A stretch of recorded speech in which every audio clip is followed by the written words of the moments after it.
जम्मू कश्मीर में एक बार फिर से आतंकियों ने सेना के कैंप को निशाना बनाया है। राजौरी में आतंकियों ने सेना के कैंप पर हमला किया, जिसे सुरक्षा बलों ने नाकाम कर दिया। आतंकी हमले में सेना का एक जवान गंभीर रूप से घायल हो गया है। आतंकवादियों ने राजौरी के सुदूर गांव में स्थित सेना के कैंप को निशाना बनाते हुए जबरदस्त फायरिंग की। सुरक्षा बलों ने मोर्चा संभालते हुए जवाबी फायरिंग की और हमले को नाकाम कर दिया।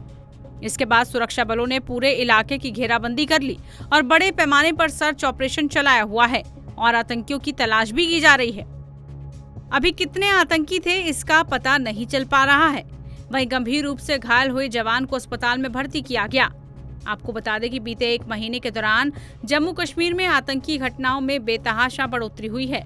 इस दौरान आतंकवादियों ने कई बड़ी वारदातों को अंजाम दिया, जिसमें 12 जवान शहीद हुए हैं और 9 आम नागरिकों की मौत हुई है। हालिया हमला डोडा में हुआ था।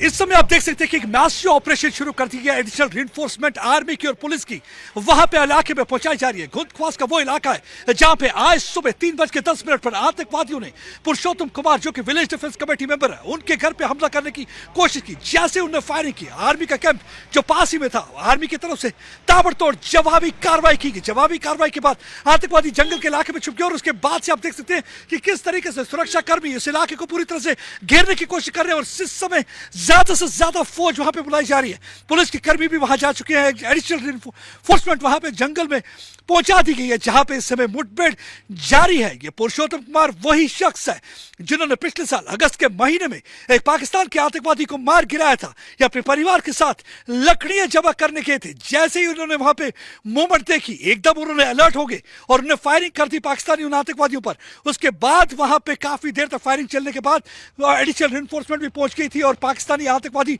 मार गिराया था। लेकिन उनके बहादुरी के लिए उन्हें इस बार शौर्य चक्र से नवाजा गया। यही एक वजह है कि उनको मारकर एक डर का माहौल पैदा करना चाहते थे आतंकवादी चाहते हैं कि जो कोई भी एंटी टेरर ऑपरेशन में इन्वॉल्व होगा उसे मारा जाएगा। उससे इसलिए वे एक डर का माहौल पैदा करने वाले थे। यही एक वजह थी कि पुरुषोत्तम कुमार के घर पे हमला किया गया। लेकिन उस हमले को पूरी तरह से हमारी फौज ने और पुलिस की टुकड़ी ने नाकाम कर दिया है। आतंकवादी इस समय भाग गए हैं और जंगल के इलाके में छुपे हुए, जहां इस वक्त लगातार फायरिंग चल रही है। एडिशनल रिइंफोर्समेंट, मैं आपको ये इलाका दिखाता हूं। देखिए कितना ही डेंजरस इलाका है, पहाड़ी इलाका है, पहाड़ी क्षेत्र। एक बार फिर से आपको दिखागा, जंगल दिखेगा आपको, यहाँ पे डोग दिखेंगे आपको, यहाँ पे गुफाएं दिखेंगी और इस इलाके में ऑपरेशन इस समय चल रहा है। फायरिंग की आवाज एक बार फिर से ये पहाड़ी इलाका फायरिंग से गूंज रहा है। यहाँ फायरिंग की आवाज सुनाई दे रही है। जहां कभी चिड़ियों के चहकने की, महकने की आवाज सुनाई देती थी, अब यहाँ पे गोलियों की आवाज सुनाई देती है, क्योंकि ऑपरेशन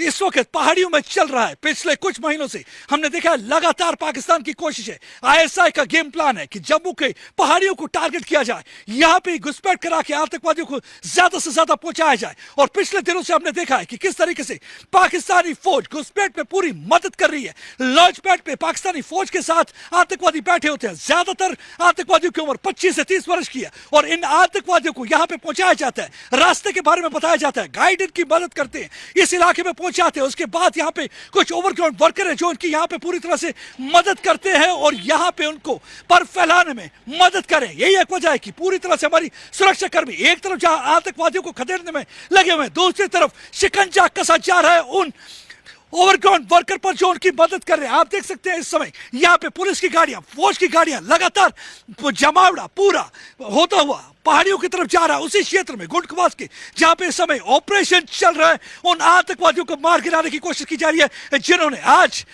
वीडीसी मेंबर पुरुषोत्तम कुमार के घर पर हमला किया। उनकी कोशिश यह थी कि पुरुषोत्तम कुमार को मारकर एक डर का माहौल पैदा किया जाए, ये एक पैगाम दिया जाए, जो कोई भी काउंटर टेरर ऑपरेशन में फौज या पुलिस के साथ हिस्सा लेगा उसे बख्शा नहीं जाएगा। लेकिन यहाँ के लोगों ने ठान लिया कि वो पुलिस और आर्मी की पूरी मदद करेंगे। उन्होंने हथियार उठा लिए। ये पहली बार नहीं है जब यहाँ के सिविलियन से हथियार उठाए। हमने देखा था 2001 से लेकर 2011 तक कैसे उन्होंने पाकिस्तान के आतंकवादियों की रीढ़ की हड्डी तोड़कर रख दी थी, भागते हुए नजर आए थे चूहों की तरह। उसके बाद इन्होंने कई सालों तक जम्मू का रुख नहीं किया था। एक बार फिर से रणनीति बनाई जा रही है कि जम्मू के पहाड़ों में ज्यादा से ज्यादा आतंकवादी पहुंचाए जाए, लेकिन वो अपने इस मंसूबे में कामयाब नहीं होंगे। जानकारी के मुताबिक गोलीबारी सुबह करीब 4 बजे शुरू हुई, जिसके बाद सुरक्षा कर्मियों ने जवाबी कार्रवाई की। 19 जुलाई को जम्मू कश्मीर के केरन सेक्टर में नियंत्रण रेखा पर घुसपैठ की कोशिश को सुरक्षा बलों ने नाकाम कर दिया था, जिसमें 2 आतंकवादी मारे गए। इससे पहले जम्मू कश्मीर के डोडा जिले के काश्तीगढ़ इलाके में आतंकवादियों के साथ मुठभेड़ में 2 सैनिक घायल हो गए थे। ये मुठभेड़ डोडा मुठभेड़ में आतंकवादियों से लड़ते हुए एक अधिकारी समेत सेना के 4 जवानों के शहीद होने के कुछ दिनों बाद हुई है। ऐसे में लगातार सेना की तरफ से सर्च ऑपरेशन चलाया जा रहा है। जल्द ही कामयाबी मिलने के आसार भी हैं। टाइम्स नाउ भारत डिजिटल की रिपोर्ट।